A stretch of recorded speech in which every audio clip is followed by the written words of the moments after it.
Hello my dears, welcome back to Xylem Learning. Xylem Learning ന്റെ പുതിയൊരു മലയാളം ക്ലാസ്സിലേക്ക് സ്വാഗതം. നിങ്ങളുടെ കൂടെ ഞാൻ ശ്രുതി ടീച്ചറാണ്. അപ്പൊ എന്റെ മക്കളെ, ആദ്യമായിട്ടാണ് നമ്മുടെ ചാനൽ കാണുന്നെങ്കിൽ എന്ത് ചെയ്യണം?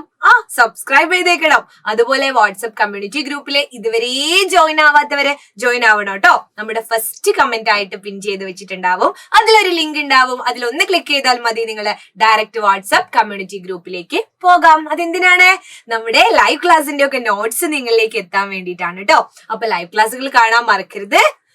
അപ്പോ ഇന്ന് ടീച്ചർ പറയുന്നത് പരീക്ഷയ്ക്ക് വളരെ വളരെ വളരെ പ്രധാനപ്പെട്ട ഒരു ചോദ്യമാണ്. ജീവചരിത്ര കുറിപ്പ് തയ്യാറാക്കുക, ലഘു ജീവചരിത്ര കുറിപ്പ് എഴുതുക, സൂചനകൾ ഉപയോഗിച്ച് ജീവചരിത്ര കുറിപ്പ് എഴുതുക എന്നൊക്കെ. അപ്പോ സൂചനകൾ ഉണ്ടാവും. ഇതാ ആരെ കുറിച്ചാണ് നമ്മൾ എഴുതുന്നത്? അക്കിത്തം അച്യുതൻ നമ്പൂതിരിയെ കുറിച്ചാണ്. ആരെ കുറിച്ചാണ്? അക്കിത്തം അച്യുതൻ നമ്പൂതിരിയെ കുറിച്ചാണ്.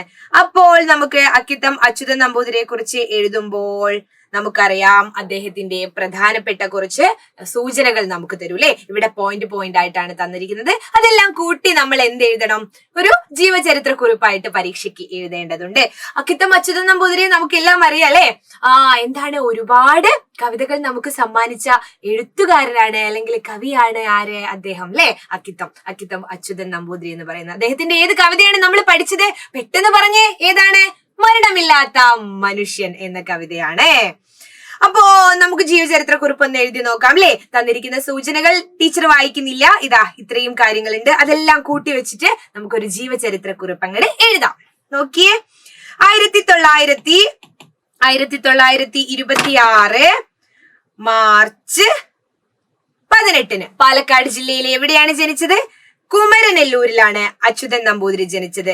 ബാല്യത്തിൽ സംസ്കൃതവും സംഗീതവും ജ്യോതിഷവും പഠിച്ചു. പിന്നെയോ പത്രപ്രവർത്തകനായി 1956 മുതൽ കോഴിക്കോട് ആകാശവാണി നിലയത്തിൽ സ്ക്രിപ്റ്റ് എഴുത്തുകാരനായി പ്രവർത്തിച്ച അദ്ദേഹം 1975 ആകാശവാണി തൃശൂർ നിലയത്തിൽ എഡിറ്ററായി. അപ്പൊ ജനിച്ചത് എഴുതി, അതിനുശേഷം അദ്ദേഹം എവിടെയൊക്കെയാണ് വർക്ക് ചെയ്തത്, ജോലി ചെയ്തത് എന്നാണ് എഴുതിയിരിക്കുന്നത് അല്ലെ. 1985 ആകാശവാണിയിൽ നിന്ന് വിരമിച്ചു. പിന്നെയോ കവിത, ചെറുകഥ, നാടകം, വിവർത്തനം, ഉപന്യാസം എന്നിങ്ങനെയായി മലയാള സാഹിത്യത്തിൽ 46ഓളം കൃതികളാണ് അദ്ദേഹം രചിച്ചത്. 20ാം നൂറ്റാണ്ടിന്റെ ഇതിഹാസം വളരെ പ്രധാനപ്പെട്ട ഒരു ചോദ്യമാണ് കേട്ടോ. അത് നിങ്ങൾക്ക് ക്വിസ് കോമ്പറ്റീഷനൊക്കെ, സാഹിത്യ ക്വിസിനൊക്കെ നിങ്ങൾക്ക് ഉപകരിക്കും. 20ാം നൂറ്റാണ്ടിന്റെ ഇതിഹാസം ആര് എഴുതിയതാണ് എന്ന് ചോദിച്ചാൽ അക്കിത്തത്തിന്റെ രചനയാണ്. ആരുടേതാണ്? അക്കിത്തത്തിൻ്റെതാണ്. അപ്പോ 20ാം നൂറ്റാണ്ടിന്റെ ഇതിഹാസം ആരുടെ രചനയാണ്, ആരുടെ കൃതിയാണ് എന്ന് ചോദിച്ചാൽ അക്കിത്തം. അതുപോലെ വെണ്ണക്കല്ലിന്റെ കഥ, ബലിദർശനം, പണ്ടത്തെ മേൽശാന്തി, മനസാക്ഷിയുടെ പൂക്കൾ, നിമിഷക്ഷേത്രം, പഞ്ചവർണ്ണ കിളി, അരങ്ങേറ്റം, മധുവിധു, ഒരു കുല മുന്തിരി എന്ന കുട്ടികൾക്ക് വേണ്ടിയിട്ടുള്ള ഒരുപാട് കുട്ടിക്കവിതകൾ ചേർത്ത ഒരു സമാഹാരവും അദ്ദേഹത്തിൻ്റെതായിട്ടുണ്ട്.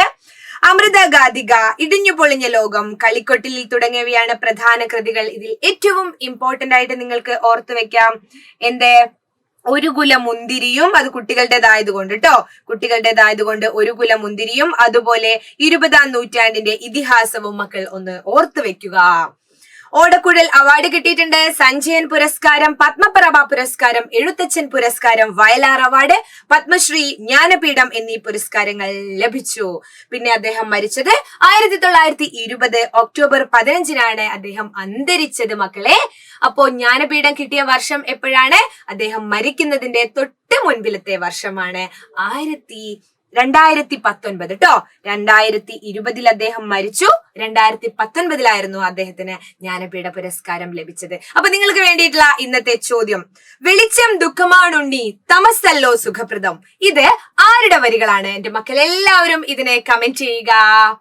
അപ്പോ മറ്റൊരു വീഡിയോ ആയിട്ട് ടീച്ചർ അടുത്ത ക്ലാസ്സിലേക്ക് വരാം. അതുവരേക്കും bye. It's me Shruti Vaishakh from Xylem Learning.